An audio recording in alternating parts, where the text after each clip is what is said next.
రాత్రి నుంచి కురుస్తున్న వర్షానికి వరంగల్ లోతట్టు ప్రాంతాలు జలమయమయ్యాయి. పలు కాలనీలు నీట మునిగాయి. వరద నీటిలో చిక్కుకుపోయిన వారిని పునరావాస కేంద్రాలకు తరలించారు అధికారులు. బురుసుగుట్ట సమీపంలోని రెసిడెన్షియల్ హాస్టల్ చుట్టూ కూడా వరద నీరు చేరింది. మహబూబాబాద్ జిల్లాలోనూ వర్షాల ప్రభావం తీవ్రంగా ఉంది. మహబూబాబాద్ లో ట్రాక్ దెబ్బతినడంతో రైళ్ల రాకపోకలకి అంతరాయం ఏర్పడింది.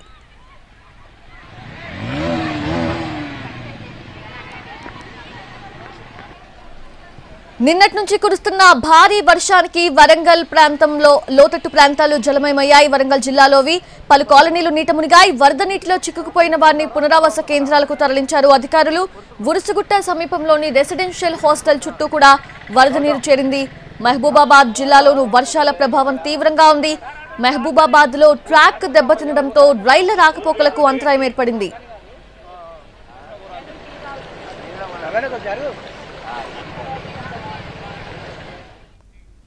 పూర్తి అప్డేట్స్ తెలుసుకుందాము. మా ప్రతినిధి అరుణ్ సిద్ధంగా ఉన్నారు. అరుణ్, ఏంటి వరంగల్ జిల్లాలోని పలు లోతట్టు ప్రాంతాలు జలమయమైనట్లుగా తెలుస్తుంది. అలాగే రైల్వే ట్రాక్ కూడా దెబ్బతినడం వల్ల రాకపోకలకు అంతరాయం ఏర్పడుతుంది. సో ఏంటి, ఎటువంటి చర్యలు చేపడుతున్నారు అధికారులు?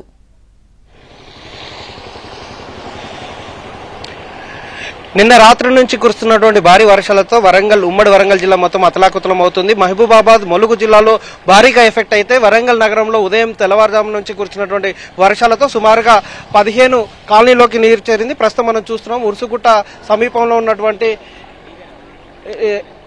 డీకే నగర్ ప్రాంతంలో లోతట్టు ప్రాంతాలు మొత్తం జలమయ్యాయి. ఇప్పుడు ప్రస్తుతం ఇక్కడ 250 కుటుంబాలు ఇక్కడ 60 గజాల్లో గుడిసెలేసుకొని నివాసం ఉంటున్న వాళ్ళ ఇళ్లలోకి నీరు చేరింది. దాంతో కొంత పైకి ఒకసారిగా ఉదయం తెల్లవారుజామున కురిసినటువంటి వర్షం కారణంగా 8 గంటల నుంచి నెమ్మదిగా నీరు రావడం, ఆ తర్వాత 9 గంటల ప్రాంతంలో నీరు చేరడం వల్ల వాళ్ళందరూ కూడా రేకుల పైకి ఎక్కి తమ ప్రాణాలను కాపాడుకునే ప్రయత్నం చేశారు. అధికారులకు సమాచారం ఇస్తే కొంతమందిని బయటికి తరలించడం జరిగింది. మరి కొంతమంది లోనే ఉన్నారు. ఇప్పుడు మనం కొద్దిసేపటి క్రితం ఒక అతనితో మాట్లాడితే మా పిల్లలకి జ్వరం వచ్చింది, వాళ్ళకి మందులు ఇవ్వాల్సి ఉంది కాబట్టి వెళ్తున్నాం, బిల్డింగ్ పైన వాళ్ళని ఉంచొచ్చాము, వాళ్ళని లోపలికి పంపిస్తామని చెప్తూ అతను వెళ్ళిపోవడం జరిగింది. ప్రస్తుతం మనం చూస్తున్నటువంటి ఉరుసుగుట్ట దగ్గర ఉన్నటువంటి ఈ జ్యోతిరావు పూలే తెలంగాణ గురుకుల స్కూల్లో సుమారుగా 600 మంది విద్యార్థులు ఉంటారు. వీళ్ళందరూ కూడా ఈరోజు హాలిడే ఉంది. దాంతో వాళ్ళ తల్లిదండ్రులు కలుసుకోవడం కోసం ఇక్కడికి తల్లిదండ్రులు ఆ పిల్లల్ని కలుసుకోవడం కోసం వచ్చారు. కానీ వాళ్ళు లోనికి వెళ్ళి కలవలేని సిచ్యువేషన్ ఉంది. ఎందుకంటే ఈ గురుకులం మొత్తం జల దిగ్బంధంలో నిండిపోయింది. రంగశాయిపేట అలాగే ఉర్సు చెమ్మునిపేట నుంచి వస్తున్నటువంటి వరద ఉధృతి కాస్త ఇటువైపు చేరిపోవడం వల్ల మొత్తం ఇక్కడ నీళ్లు చేరుకొని ఈ గురుకులను మొత్తం చుట్టుముట్టాయి. దీంతో వీళ్ళెవరు కూడా వచ్చినటువంటి తల్లిదండ్రులు ఎవరు కూడా వాళ్ళ దగ్గరికి వెళ్ళలేని సిచ్యువేషన్ లో ఉన్నారు. వాళ్ళు పిల్లలతో కలిసి మాట్లాడదాం, పరిస్థితి పిల్లలతో మాట్లాడడానికి వాళ్ళకి ఏదన్నా స్నాక్స్ కానీ ఇద్దామని వచ్చిన వాళ్ళందరూ కూడా ఇబ్బందులు తలెత్తుతూ వాళ్ళు ఎవరు కూడా లోనికి వెళ్ళలేని సిచ్యువేషన్ లో ఉన్నారు. చాలా మంది తమ పిల్లలకి స్నాక్స్ ఇవ్వడం కోసం వచ్చిన వాళ్ళందరూ ఇబ్బంది పడుతున్న నేపథ్యం కనిపిస్తుంది. మరొక వైపు ఈ కాలనీలో ఎన్ని గంటలకు నీరు చేరింది, అసలు ఎలాంటి సమస్యలు వస్తున్నాయి, ఎన్ని గంటల నుంచి ఇబ్బంది పడుతున్నారు అనేది కాలనీ వాసులతో మాట్లాడదాం. ఎంతమంది ఉంటారు ఇక్కడ, ఎలాంటి సిచ్యువేషన్ ఉంది? మాకు 250 మంది దాకా ఉంటాం మేము. అంటే 85 గుడిసెలు ఉంటాయి మాకు. 85 గుడిసెలలో 250 చిల్లర ఉంటాం మంది. ఇక మాకు పొద్దున 8 నుండి స్టార్ట్ అయింది వరద పెరుగుడు స్టార్ట్ అయింది. ఇప్పటి వరకు ఇంకెక్కువ అయింది. కొంతమందిని బయటకు పంపించినాము, ఇంకో కొంతమంది లోపల ఉన్నారు. ఇక వాళ్ళను చిన్నగా బయటకు పంపిస్తున్నాం. ఎప్పుడు ఇట్లానే వస్తుందా లేకపోతే మాకు పోయిన సంవత్సరం తక్కువ వచ్చింది కానీ ఈ సంవత్సరం ఇంకా పెరిగింది.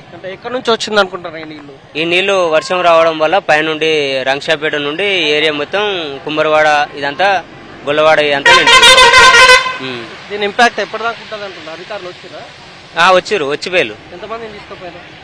అధికారులు సుమారుగా 150 వరకు తీసుకుపోయారు. ఇంకా మిగతా మంది ఉన్నారు, లోపల ఉన్నారు, వాళ్ళని కూడా తరలిస్తారు. మరొక వైపు ఈ స్కూల్ కు సంబంధించినటువంటి పేరెంట్స్ వచ్చారు. వాళ్ళందరూ కూడా స్నాక్స్ తీసుకొచ్చినటువంటి నేపథ్యంలో వాళ్ళతో మాట్లాడదాం. అసలు ఏం జరిగింది, ఎలాంటి నేపథ్యంలో సమాచారంతో వచ్చారా లేకపోతే ఎట్లా వచ్చారు? స్నాక్స్ ఇవ్వలేని సిచ్యువేషన్ లో ఉన్నారు కదా, ఎట్లా ఉంది? మీరు స్నాక్స్ ఇవ్వలేని సిచ్యువేషన్ లో ఉన్నారు కదా. ఇప్పుడున్నటువంటి అకాల వర్షాల దృష్ట్యా మేము స్నాక్స్ అంటే ఇన్ టైంలో ఇవ్వలేకపోయినాము. యాక్చువల్గా స్కూల్ మేనేజ్మెంట్ కూడా వాళ్ళకు పిల్లలను తగు జాగ్రత్తలు తీసుకొని వాళ్ళు చర్యలు తీసుకుంటారు. అయితే మనం పేరెంట్గా ఇప్పుడున్నటువంటి వర్షాలకు ఇప్పుడు ఈ లోతట్టు ప్రాంతంలో ఉంది కాబట్టి పిల్లలు ఏదైనా అసౌకర్యానికి గురవుతారేమన్నటువంటి మాకు భయాందోళన ఉంటుంది కాబట్టి మేము వచ్చినాం. అంటే ఇప్పుడు ఈ ఇప్పుడున్నటువంటి విధి విధానాల్లో గవర్నమెంట్ తీసుకునేటువంటి నిర్ణయాలు కూడా బాగున్నాయి. ఎందుకంటే గవర్నమెంట్ ఇప్పుడు సిచ్యువేషన్ పిల్లలకి ఏమైనా ఆపద పిల్లలకు ఏ విధమైన ఆపద లేదు. వాళ్ళు వాళ్ళకు ఉన్నటువంటి సౌకర్యాలు ఏవైతే ఉన్నాయో అవన్నీ సకాలంలో అందుతున్నాయి. అధికారులు కూడా స్పందిస్తున్నారు. మీరు ఎక్కడి నుంచి వచ్చారు? నేను కూడా స్కూల్ పేరెంట్. ఎక్కడి నుంచి వచ్చారు? ధర్మారం. ఎవరు? 5th క్లాస్ అండి. మీరు ఎక్కడి నుంచి వచ్చారు? 5th క్లాస్ నర్సపేట దగ్గర కానాపురం సార్. మా 5th క్లాస్ పాప సార్. కలుద్దామంటే ఏంటి సార్ లోపల ఓటర్ రావట్లేదు, పానీకి రావట్లేదు. కనీసం అసలు స్నాక్స్ ఇవ్వడానికి ఇబ్బందిగా ఉంది సార్ కొంచెం.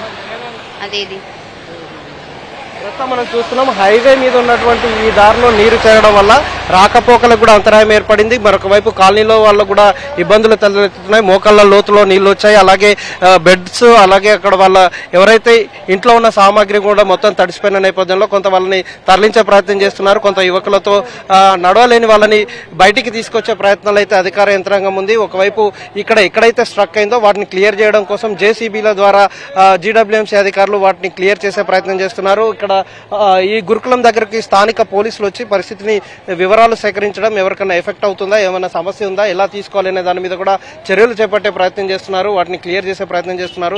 జేసీబీల ద్వారా కొంత క్లియర్ చేయడానికి చేస్తున్నటువంటి ఫలితాల్లో కొంత టైం పడుతుందని చెప్తున్నారు. దాంతో ఇబ్బంది నుంచి బయటపడే అవకాశం ఉంది కాబట్టి వాటిని క్లియర్ చేయడం కోసం కావాల్సిన చేస్తుంది. అంటే ఏం జరుగుతుంది ఎక్కడ మీకు జేసీబీలతో ఏం తీసేస్తుంది?